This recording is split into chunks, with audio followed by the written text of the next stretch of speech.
and the rapid support forces are still targeting civilians. That's why many, do not have much hope about this new ceasefire, as more than 1 million people are already on the road in Sudan. More than 1 million people have been displaced, and many more are still stranded in the most affected areas. Well, meanwhile, over in New York, the UN Security Council is meeting today to discuss the situation in Sudan. The UN's envoy to the country, Volker Perth, is briefing delegates at the moment, where he's warned just a short while ago of the growing ethnicization of the conflict, which he said could prolong the fighting further. Now, in other news, police on the French Indian Ocean island of Mayotte have begun demolishing homes in a slum today as part of a controversial operation against immigration. Mayotte is the poorest department in France, but nonetheless, thousands of people still travel there every year from the neighbouring Comoros Islands, seeking a better quality of life. With more on those demolitions today, here's France 24's Brian Quinn. Outside the town of Kungu on Mayotte, a growing heap of metal sheeting and cinder blocks as bulldozers began tearing down one of the island's largest shanty towns early Monday morning.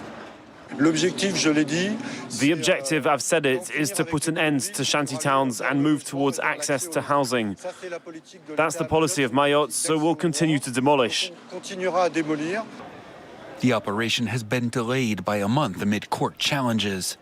Dubbed Wambuchu, meaning take back in the local language, it's aimed not just at fighting substandard housing, but also illegal immigration. Many citizens blame the island's mounting crime problem on illegal migrants who face poverty amid a lack of work opportunities. Residents of some 160 shacks forced to pack their things and leave for good, a heartbreaking blow for this working mother. I work hard in this world to raise my 7 children. I work and I pay taxes like everyone else. Local authorities say they've offered social housing to the displaced, but that few have taken them up. Many say they don't want to be relocated.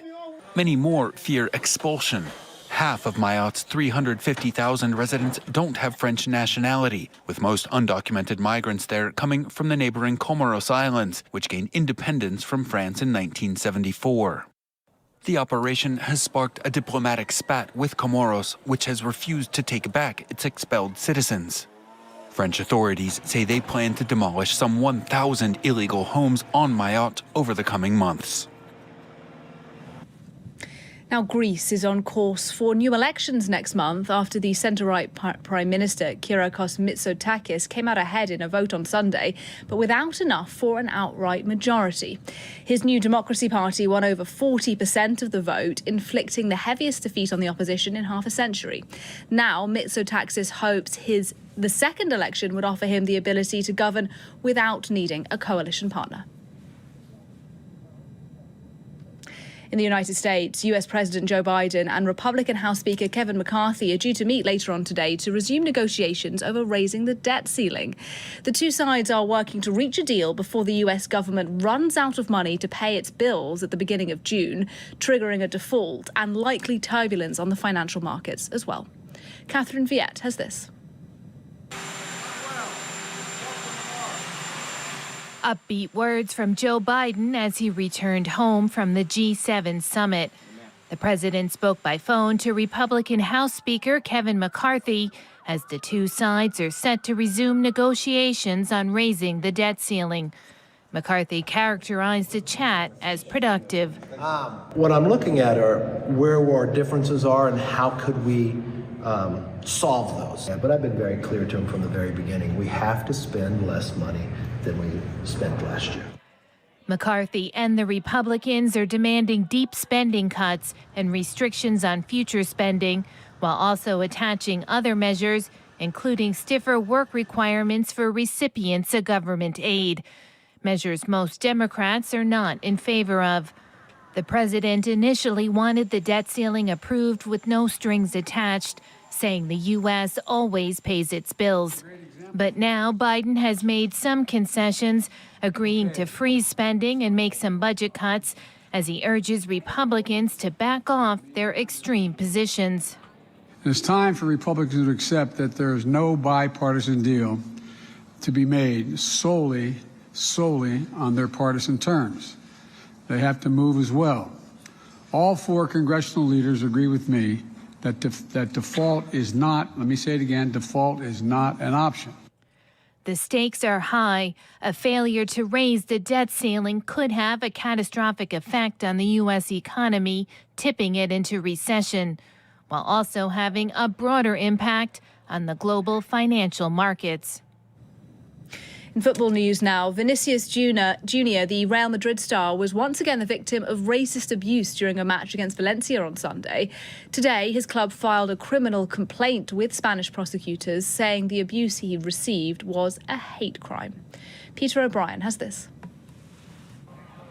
Outrage about racism in Spanish football has reached new levels, with Brazil's president condemning the continued abuse of Real Madrid star Vinicius Junior, and the head of the Spanish Football Federation saying that Spain has a serious problem. We have a problem of behavior, of education, of racism in our country.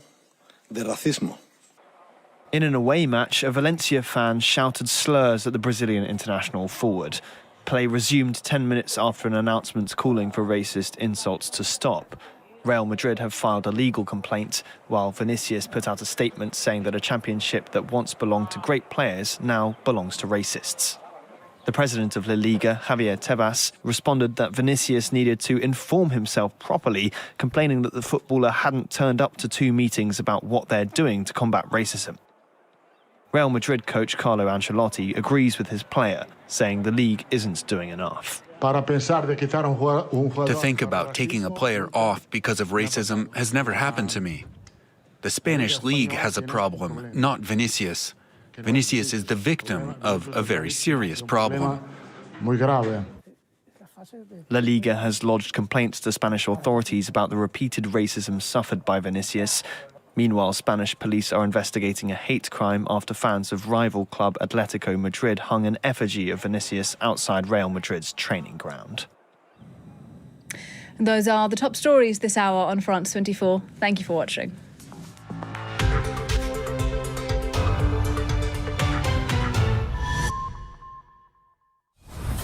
Under Turkish dominance, Northern Cyprus universities draw over 50,000 students from across the world, representing a very lucrative market.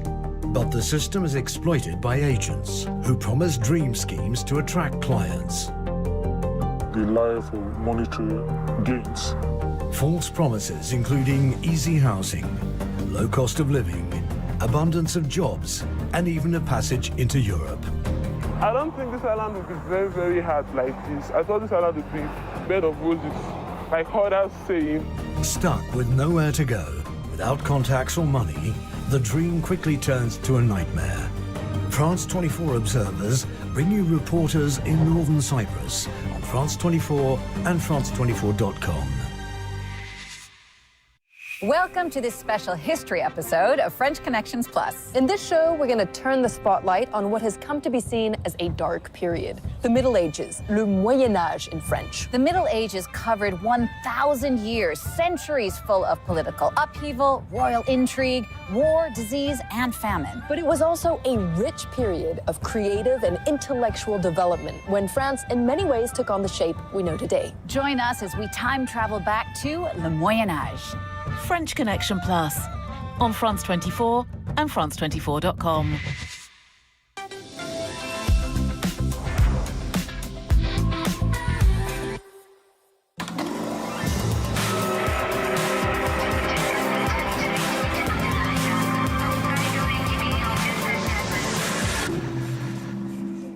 Hello from the Cannes Film Festival. Today, Leonardo DiCaprio, Robert De Niro, and Martin Scorsese.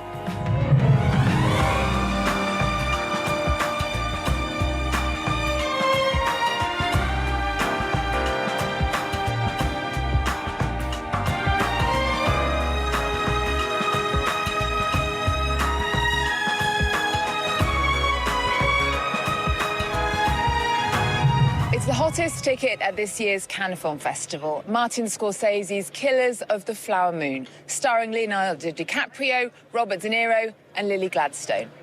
based on the book of the same name. It follows the mysterious murders of members of the Osage Native Americans in Oklahoma in the 1920s.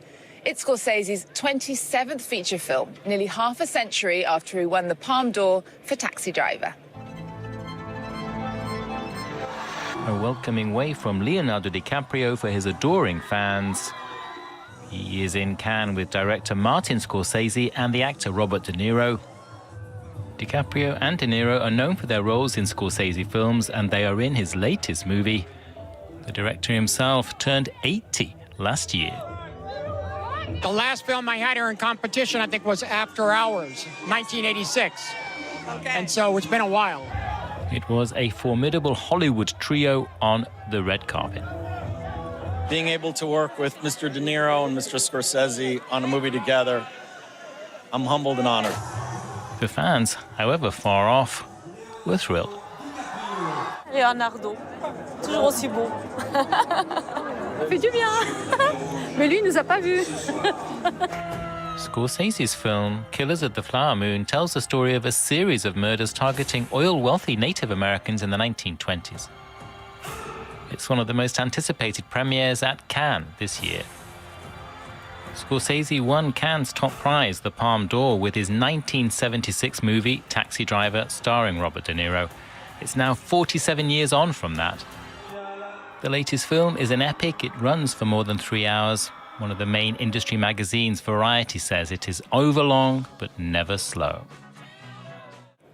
21 films are in this year's competition. The prizes are decided by a jury made up of 9 people. This year's president is a Swedish director and last year's Palme d'Or winner, Ruben Östlund. This will be the first year in the history of Cannes Film Festival when the publicists will have no rumors to tell to each other. There will be no rumors about like what film will get what prize, because we are going to keep our mouth completely shut this year. And then another, so that is one rule. We are not going to talk about the films.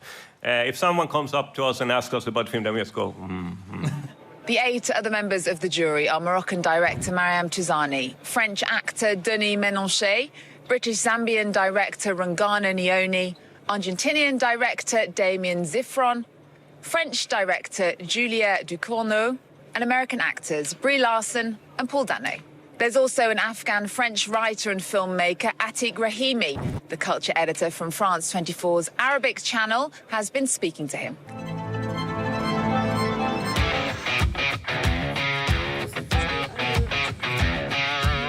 Atiq Rahimi, hello. Thanks for being with us on France 24.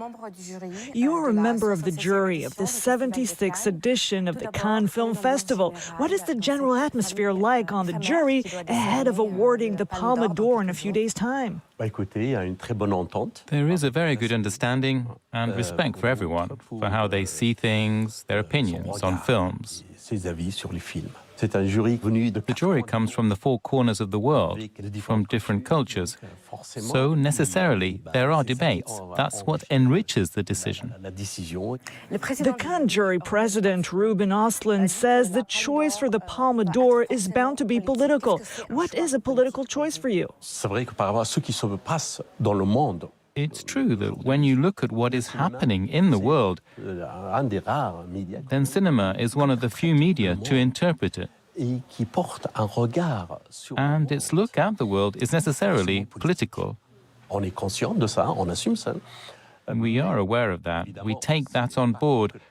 But obviously, it's not solely political.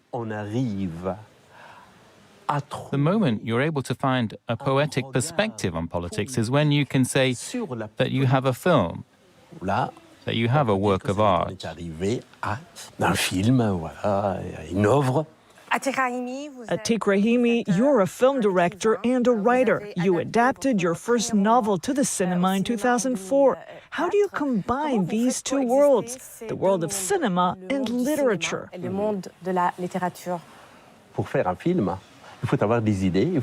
To make a film, you have to have ideas. You need a script. You can't escape the writing. But as far as I'm concerned, it's a question of how to juggle the two.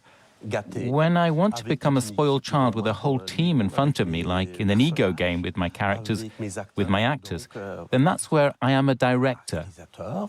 It's good for the ego. And then at a certain point, I want to withdraw from the world and return to my solitude, to silence. And that's where the ego gets a hell of a slap. Because when you make films, you obviously share all your doubts and uncertainties with your whole team.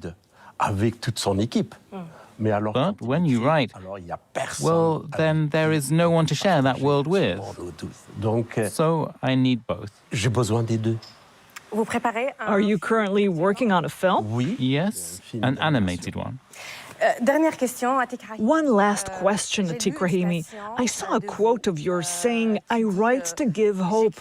What hope do you have now for your native Afghanistan? It's not just about my country. As I said, given the state of the world, we need hope.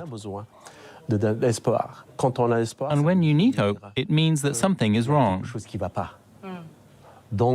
So there you have it. We write in the hope of saying something about what is wrong with the world. Thank you. Thank you. Jude Law, Natalie Portman and Julianne Moore all have films in this year's competition. Every night, hundreds of fans line the red carpet trying to get an autograph or photograph with their idols. It's a serious business, as you'll find out in our next report. It is a tradition at the Cannes Film Festival. Dozens of movie lovers vie for a spot along the red carpet, bringing a stepladder with them to see the stars close up. It can be a bit of a battle for these star hunters to get the best place. Stop putting your stepladders. There's no point. Hold on. We're putting planks down. We'll wait. We'll wait. In the midst of chaos, there are a few stepladder gang rules. We try and organize things a little. The smallest, then the bigger ones, and so on. That way, everyone can see. Isabelle Angienes has been a member of the Cannes Stepladder Gang for 17 years. She photographs the stars each day of the festival, and as a result has a huge collection of photos to show. This is Marion Cotillard, and this is my photo with her. It's lovely. It was shot in the evening. Her face is radiant. She is radiant. I love her so much. Isabelle is a retiree from Bordeaux on the other side of France. She'll spend 2,500 euros for the 2 weeks at the festival. The memories, though, are priceless. You've got the red carpet. It's beautiful, wonderful. We're like kids, awestruck. Like some people who go to Disneyland. There is plenty for the stepladder gang to enjoy at the red carpet, including, on this occasion, Johnny Depp.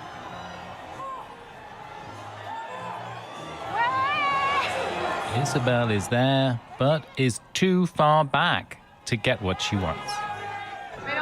There were too many of us. No autograph, no selfie. No autograph, no selfie, no worries. There will be plenty of other opportunities to lap up the glitz and the glam. That's all from us. Thank you so much for watching. There's more Cannes Film Festival news on our website at france24.com. See you next time.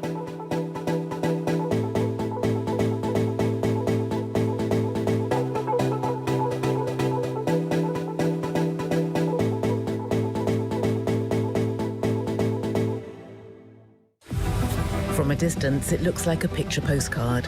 But if you look closer, Hollow Island still bears the scars of a decades-long nightmare, from which it is only now emerging.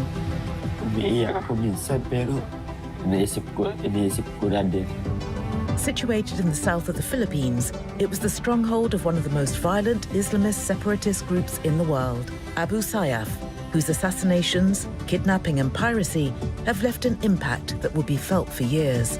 They're just anywhere, and they're just waiting as if you're a prey. Despite everything,